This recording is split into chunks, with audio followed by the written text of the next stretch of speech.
Welcome to the first ever St. Petersburg Dynasty Videocast. I'm AKA, formerly known as Kevin White Walker, Mike Barabalt. We are here celebrating the first annual owners meeting for the St. Petersburg Dynasty League. Yay! You guys are the least enthusiastic people in the world. Now, we couldn't have a few people show up. Of course, Gerardo from around the world, we have. Wish you were here. Then, our winner and champion. Say your name. Team McGurk. He thinks outside the box. And then our fearless leader, of course. William Van Falsa. I think we need to vote on a new leader. Now, every episode is special, and every episode I try to get better. So this is definitely something that we think can help us. We wanted to show everyone and talk to everybody that couldn't be here, because someone like Kyle, it sucks that he could not be here today as much as he wanted to be. So I wanted to ask a few people a few questions. I was hoping there was going to be more. Edgar has actual real life things going on. Scott decided he wanted to turn into a ghost and disappear. And Adam and him are skipping along, frolicking somewhere, because they just both decided they weren't going to answer. And like I said, Kyle has a note, excused absence. He's in Jacksonville with real life and family. So, and his wife will be going on the boat for the Navy for I think 6 months this trip.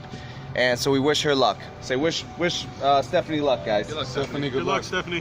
Thank you for your service. All right, but to the real facts and to the real situation.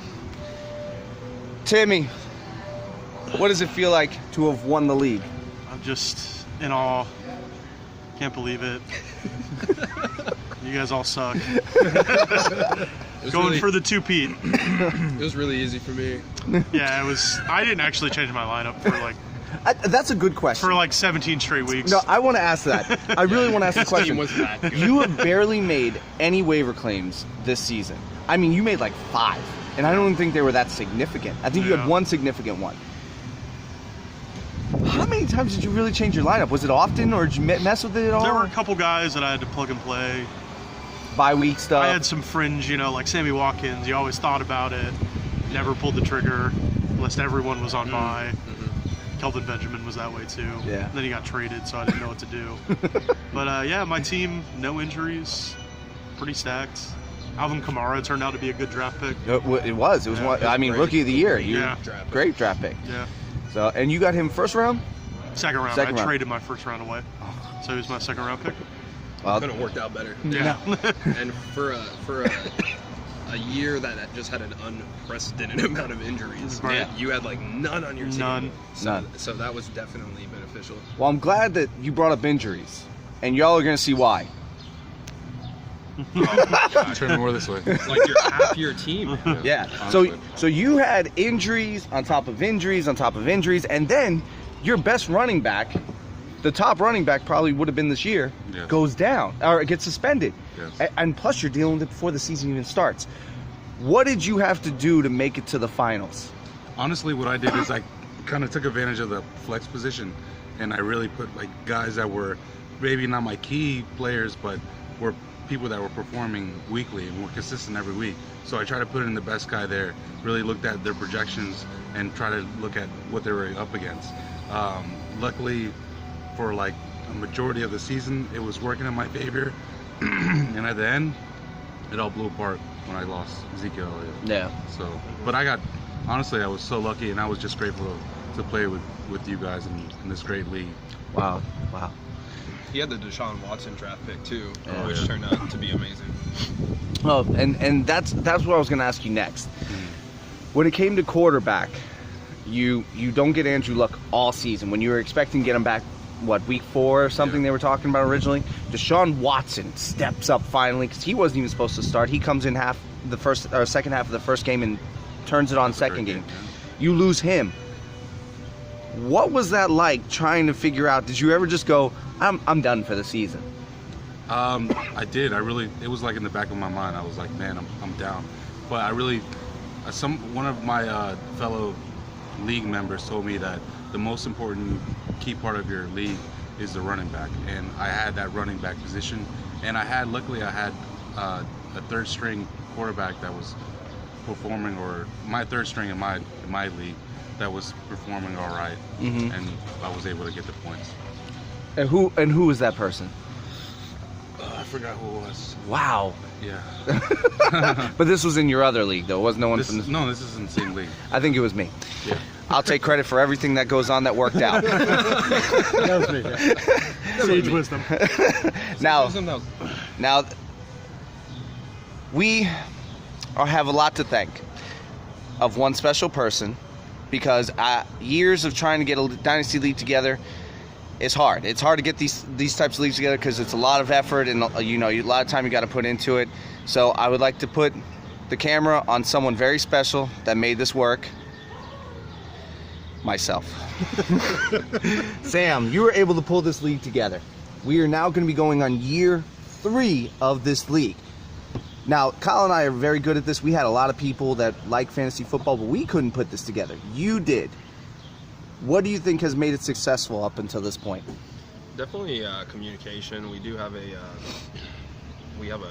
group chat that really we talk all year round. People, I think generally speaking, the majority of the members care about their team. They care about everybody in it, and they all want it to succeed. And this is the whole system is very democratic. We all talk about what we want to do. We all talk about changes we want to make moving forward, and that's definitely beneficial to people. Basically, you guys are turned into stakeholders. So you own a share of this league, and you care about that share you own. And everything has been honest. Everything has, I think, run for the most fairly smooth. People pay, people get paid. Generally speaking, there's no collusion. or someone's just so good at trading it seems like collusion. But let's just ask who won the Trader of the Year. But I think those are like the key aspects, and then we're constantly evolving. We have new things in the works. We're trying to implement a bigger, like I don't know what the word is, a perennial trophy where it goes annually. Is that right? Yeah. I don't know. Perennial.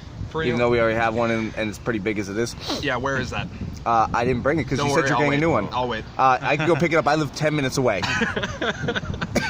So we're gonna get something made exclusive to the league. We had some other things in the works. We're still looking for changes, looking to grow, get better. It is an 8-man. I think the more people you have, the harder it becomes. 8-man is a little bit easier to run than 10, 12. But it still works out. I think people kind of like the 8-man aspect of it. Yeah. So it's different. It's fun. If there's one thing you think needs to be changed, what would that be? It's a good question. Just it's the trophy I feel like needs to be changed. Absolutely. But we're getting on year 3 we're still talking about changing the trophy. We're gonna get a better one that people care about, and I think that's the key. I want people to get something. Hold on. Now let me give you a little background on this trophy, because some of you guys don't get to hear the behind the scenes. I've been hearing about this trophy. Sam and I have talked about this because I try to help out wherever I can in the league for literally 2 years. I take it upon myself after year 1, get a trophy, everyone votes on it, they like it, we're good. It even has, is the saying on the bottom not very well written in about future leagues? And no? You guys remember? No. Okay. They don't remember. That's the problem. No one remembers this trophy. Does anyone else remember the trophy, what it looks like at least? I'm sending pictures today. So, guys, he's still going to be talking 3 years later about a trophy he's never purchased. But I digress. So that's the one thing you would change. So as you guys can see, no one knows what this alleged trophy is. So let's have one that is memorable, that people can care about having and actually want to put it somewhere in their house. I'm going to tell you right now, I'm glad you're going to do that anyway, because GM wants to keep that trophy forever. Perfect. So it worked out. Perfect. Well, what else is perfect is, what do you think that isn't perfect? What's something you would change in the league? Well, there's always things that we can work on. I think one of them would be trade waivers and the way we communicate with them. I think anytime we have a trade, I think it should be like generalized. That way, everybody can take advantage of your trade, and it can be fair to the whole league. What do you mean by that? Like, it has to be announced? Yeah, in a certain aspect of it. I mean, at least make it fair to everybody out there. And really, like, to me, like, I'd suck at trading. I feel like I'm so bad at trading. And I think, like, if everybody was out there and was able to really grab and be able to pick up that trade, it would work to the whole league, and it would make it more competitive. That way, that person that's trading can get their best offer and, you know, just the best trade. Well, what I'm going to tell you in something like that, best thing I would do is make sure to tell people you're always open. Because for me, I try to spread around what I'm going to say, what I'm going to do, who I'm going to trade. So I think if you got to be willing to hear and counter. Well, you asked me, right, Mike? Yeah, I did, but I'm just trying to help you out here. I love how I do this and I get yelled at. Timmy, moving on. What's up? What would be the one thing you would change, sir? I don't want to change anything. I just, after year one, we had, 2 teams turned over?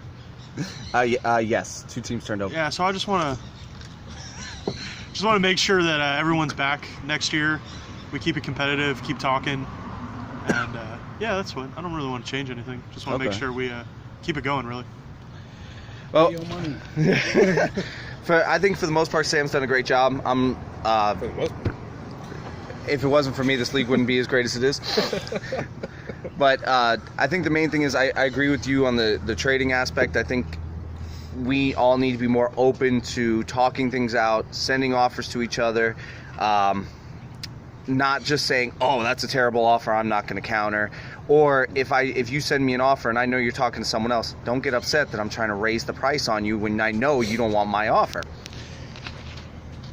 It's all part of the game. We all should just have fun. That's the big one. I think we should just enjoy the game and have fun. It's not serious. We all have real lives. We understand that. There's bills. There's life. Just enjoy it. So speaking of real life, who are you taking tonight in the Super Bowl? I was just going to say Super Bowl picks, New England. No doubt. You're an undercover Patriots fan. Who are you taking, Sam? Philly by 10. Philly by 10. What's the points? New England by 9. 9? Who do you got, Gerardo? I got Eagles by 1. Eagles? Whoa, I like that. We're going to go New England by 10. With his Dolphins gear on. R.I.P. Nick Foles. Keeping in the AFC. Yeah, Dolphins did. We did, and we're going to be in the Super Bowl next year with Kirk Cousins. All right, everybody. Glad we could enjoy this with each other. We're going to finish drinking our coffee, talk some football. Sorry some of you guys couldn't make it, or you just decided that you didn't want to. You suck. All right. Bye, everybody. Peace, guys.